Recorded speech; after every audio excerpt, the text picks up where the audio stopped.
Hey guys, welcome back. Today I'm here with T. Oliver Reid, who's currently playing Hermes in Hadestown.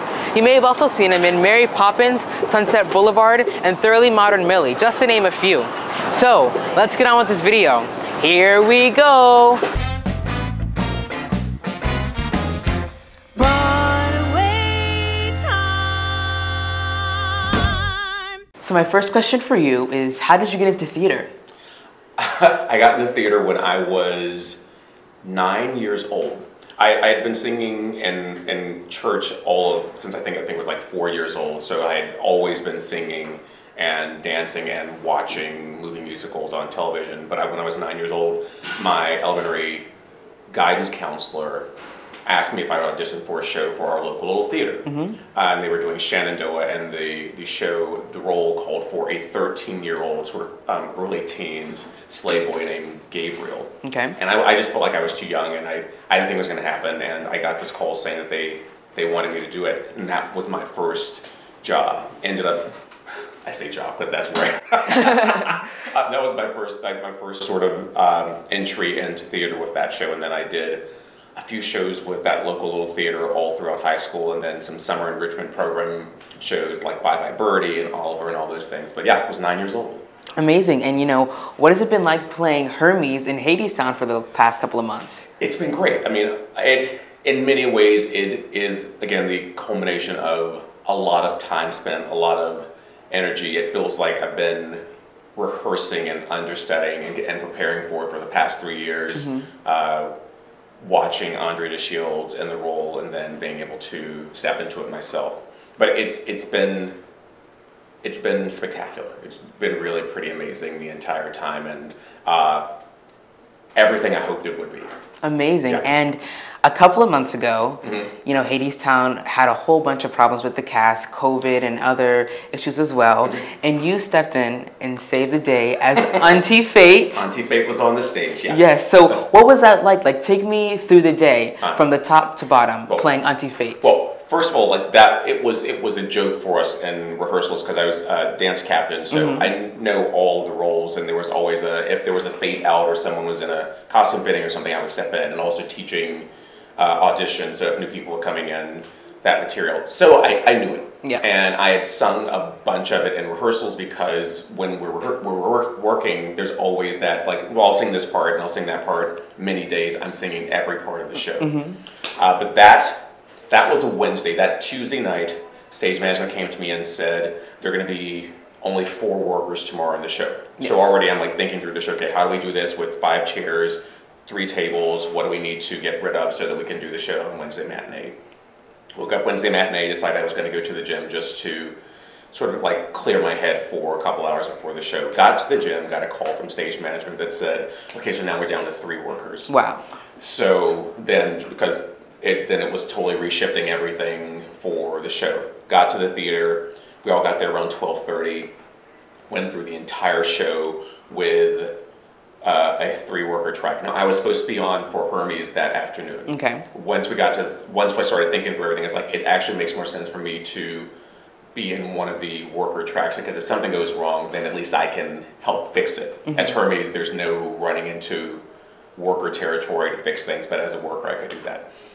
So we got through the entire show, fixed all those things, added fates to papers when they're not in papers, all of this. Got to the end of the show right before 1:30, and stage management walks over to me and says, this person has to leave the building, which means that they tested positive. Yeah. So so we canceled the matinee because of that. As soon as we canceled the matinee, we sort of looked at each other. It was like, we should probably go over fate music. Just because. Yeah. So we go over fate music because although I'm used to singing the melody, there were things that I wasn't singing correctly because I don't really cover that. So it's like, oh, that's what she actually sings there. Let's go over that. Did that. Nanette, our wardrobe supervisor, ran out of the building to Macy's to buy a few dresses to sort of see what would work. Kevin, our hair supervisor, then took me over to Alcone, and we bought a bunch of makeup because I had no lashes or glitter and all that stuff. So we did that. Got back to the theater, and I looked at them, I was like, wait, am I supposed to shave? And they looked at each other and were like, no, it's fine. Yeah. So got ready for the evening show, put on one of the dresses that Nanette bought, She purchased some shoes. They were the wrong size, and she happened to have another pair of shoes there that fit. So those got ready. I did the best fake of a violin player you have ever seen in your life, and got ready to walk on stage. And it was really interesting because when I walked on the first time, you literally saw mouths open because it felt, first time for me, it felt like, oh, they're so shocked to see me with the beard. Then after thinking about it and sort of looking back throughout the show and at the end of the show during cups, felt like there were people who for the first time actually saw that there was an opportunity for them to be on a Broadway stage as a non-binary performer. To see male identifying person as one of the fates, I think it opened a lot of doors for people.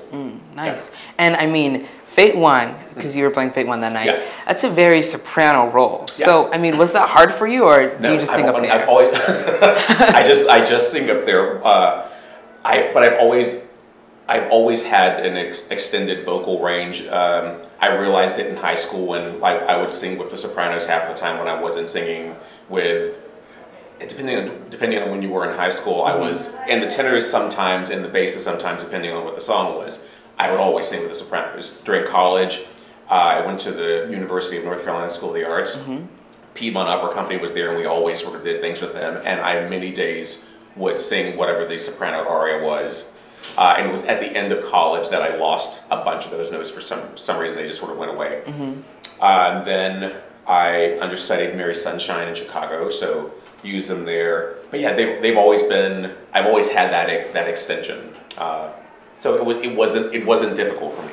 That it was actually probably easier than it would have been singing Fate 2. Wow. Yeah. Wow. So you are the founder of the Black Theater Coalition. So tell me more about that, and how did you come up with the Black Theater Coalition? Well, we're in our, oh gosh, wow, we're officially going into, because we started in 2019, we're officially going into year 3. Although those first 2 years were really in the midst of the pandemic and us just really getting lots of things started. But the initial idea that we're finally getting into was to do some type of production that shined lights on Black talent, not only those who are on stage, but those who are in the creative areas and those areas that we don't see when we see the forward-facing show. Yeah. So directing, choreography, lighting, set, music, sound, all these things, as well as hair and makeup and casting and all these things, because we get so used to, oh, we know the on-stage talent, but we don't necessarily know all of the people who are working on the other side. And also with so many of them, we get into this rut of, we know 3 choreographers, so let's just recycle them and recycle them and recycle them. So what we wanted to do was make sure there were opportunities for people who hadn't had the chance to work on the level of Broadway. So that was the initial idea, and then everything paused because of COVID. And then George Floyd's murder, and we realized, oh, there is so much more that we can do with this organization, and a way for us to make sure that people who had not been allowed in certain rooms or been allowed to enter certain doors was to develop some type of fellowship or apprenticeship program so that we could get people into rooms. And we really don't, we say that internships are a dirty word for us, because so many times internships are built around children of affluent white people who can afford to come to New York and not be paid anything and still live. So we wanted to make sure that everyone is making a living wage, so that even if you have roommates, it's not that you're working 16 jobs and you can't actually be a part of what you're coming here to do. So we want to make sure that there's enough funding so that they can work from 9 to 5 if they're in an office, but then actually be a part of what the theater making is. They can go to shows, they know who people are on the street, so that when they see Joel, they're like, oh, that's Joel.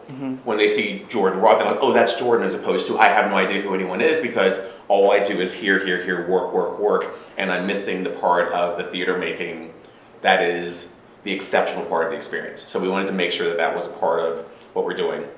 And we've been able to do that. This past year we've had upwards of 50 fellows and apprentices working on Broadway shows. Amazing. Working with our fellowship program with Broadway Across America. So in Louisville, and in, I'm going to forget some cities, 3 in New York, 1 in Louisville, 1 in Fort Lauderdale, 1 in Baltimore.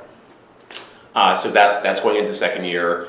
The second year of cohorts, the application process is done and the selection process is happening right now. So we're getting ready for another cohort of fellows who will hopefully in these next several years be faces that you'll be interviewing and that people will see around Broadway as directors, as producers, as lighting designers. Because what we want to make sure is happening is that the percentages of Black professionals working in the business explode over these next few years, because they've been too few for too long. Yes, yes. And you've done a bajillion Broadway shows. You've done so many. I would not say a bajillion. Thank you. So what has been one of your favorite shows you've done, and what is a backstage memory you will always remember? Wow. There's because for me it's like there's something that's like really great about each show. So I mean, this is my favorite show that I'm doing right now, Hadestown.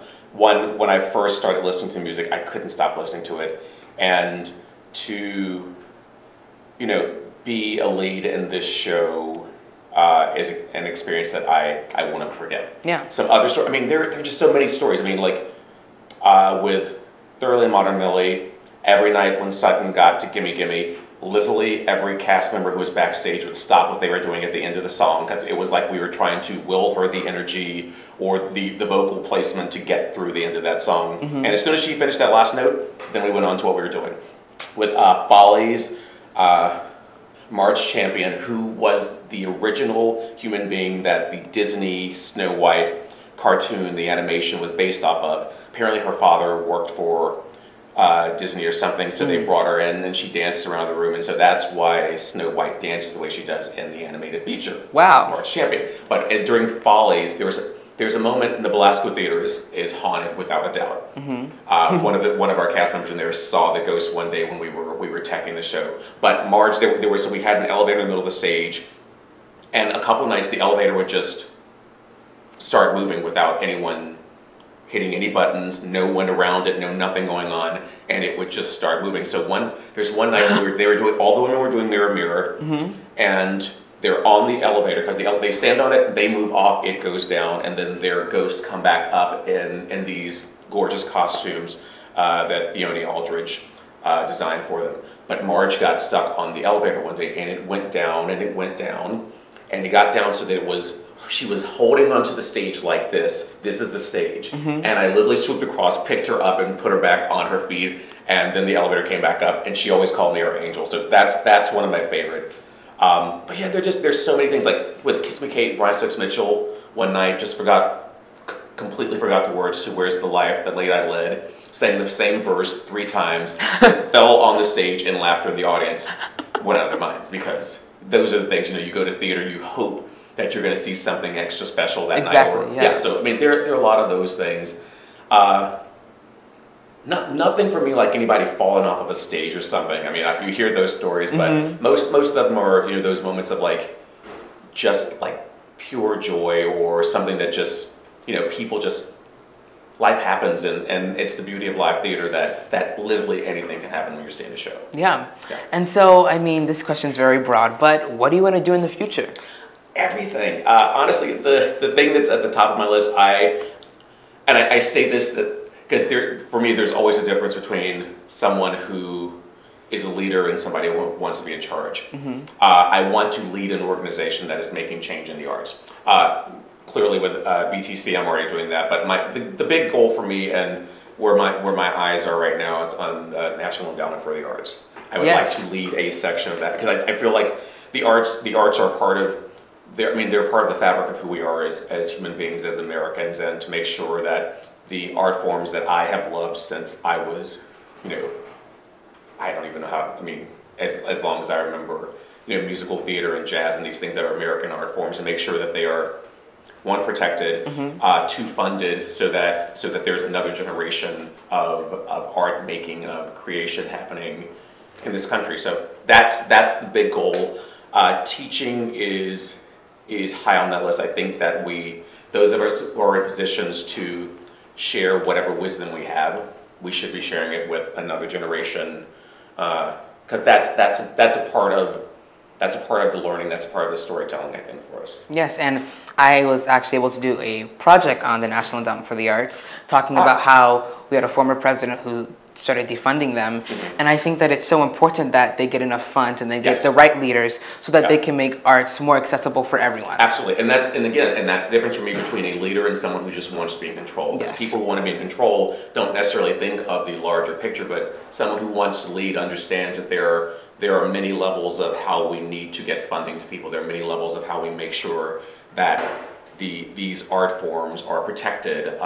And again, you think of the arts and crafts in this country, and those who over generations have made quilts, those who have been potters, all these things. Like we need to understand why they were doing, why we continue to. Same thing with, again, you go back to Irving Berlin or Harold Arlen, or you go back to Rodgers and Hammerstein. Like all of those are beginnings of the information that we have to have in order to be a modern Lin-Manuel Miranda, and then who will be in this next generation, those who will be looking at Michael R. Jackson or any number of others to hone their own craft. And without organizations like the NEA, we don't have that history. We lose that history. Yes. And then you are a professor. Yes. So what do you try to inspire your students to do? Honestly, I mean, I try to inspire them to be the best humans they can be. For me, I think more importantly than any school that you go to, any studying, any classes that you're taking, you have to live a life.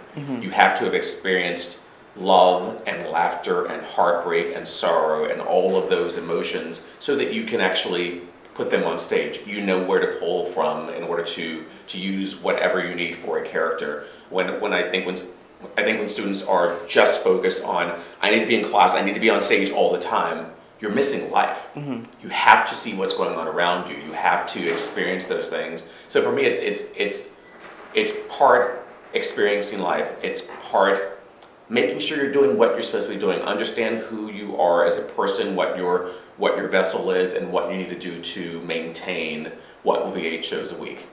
And then be nice. Yeah. That to me is, at the end of the day, it's like you never know when you're going to hold a door open for someone and they're going to be the producer of the show that you're auditioning for. It's happened to me, I promise you. I know that's how I booked that show.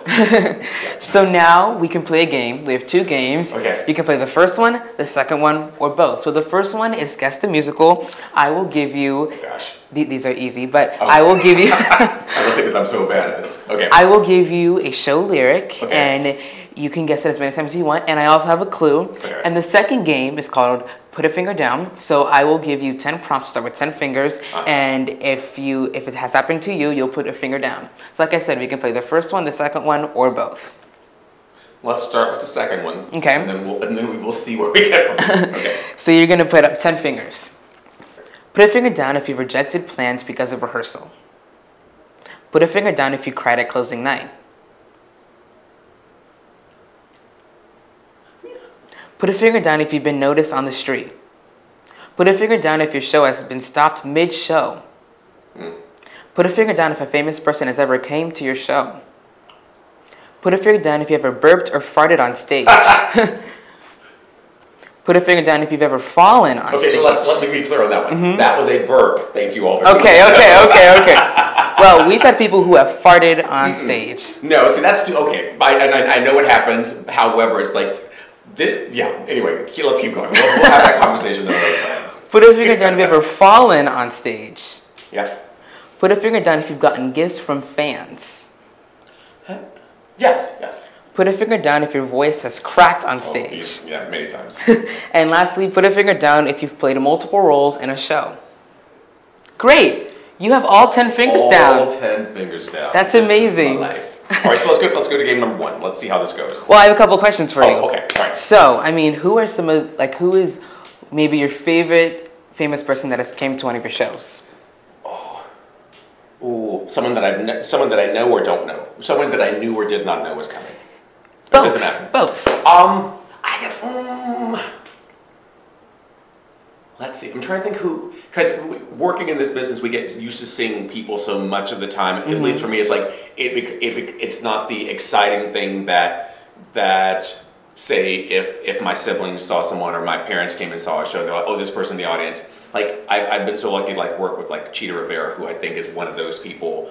I think probably Michelle Obama's probably the one. Like she came to see Hadestown early-ish on, and like that's kind of amazing. I mean she's Michelle Obama. Yeah, exactly. I mean, like and that is the thing. Like, and for me, many times it's someone who has something to do with politics that is always like, oh, that to me is exciting. So like Hillary Clinton has come and seen shows, which is always exciting. But Michelle Obama really is the one. It's like she's a rock star. And were you able to meet her? We got to meet and take a picture with her. Yes. Amazing. I mean, a group thing. Like they won't let you do like separates because it just ends up taking so much time, and their security wants to get them out as quickly as possible. But we got to take a group picture with her. Amazing. So now we're gonna do Guess the Musical. Let me tell you, these are easies. You say that, and yes. I'm gonna miss some of them. And the clues will give it away. Okay. All right. Let's see. So your first show lyric is "For Good." Wicked. Okay. Yes. Cape, cow, hair, slipper. Oh, easy. Okay. Yeah, thank you. Into the Woods. Yes. Shapoopy. The Music Man. Gimme, gimme. Thoroughly Modern Millie. Yes. Friend Like Me. Never had a friend Aladdin. Yes. Chip on My Shoulder.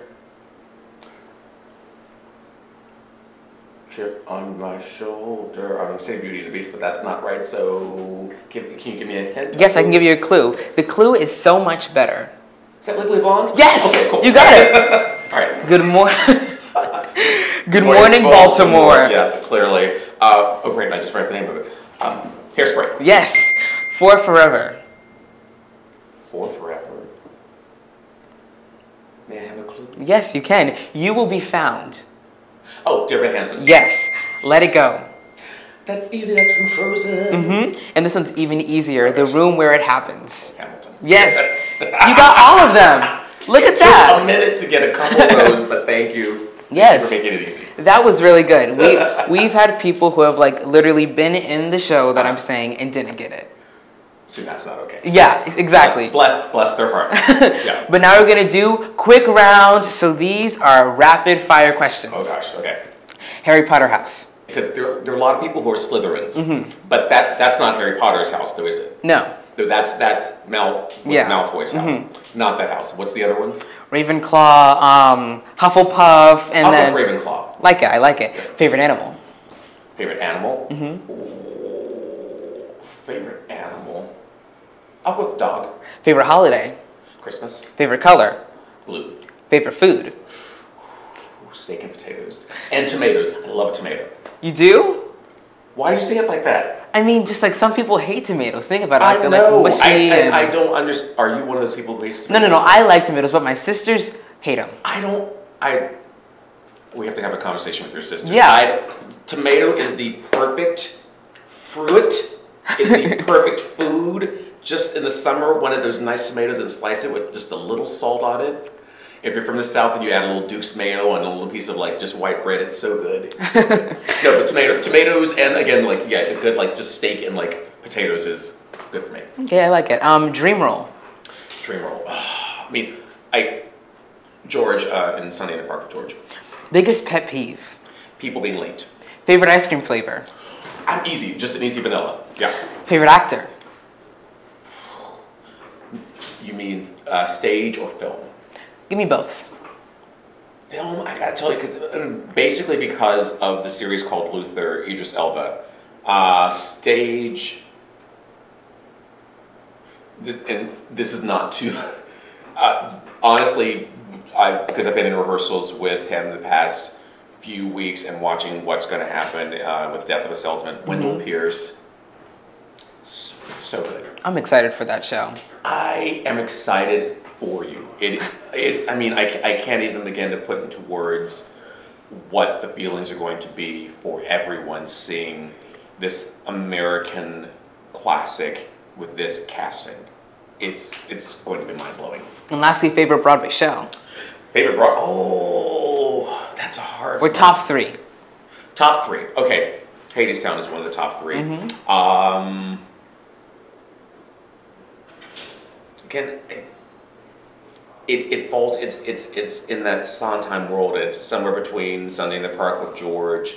I also really love Follies, but I also really love the music from Little Night Music. So it would be an Aeneas Mitchell musical, a Stephen Sondheim musical.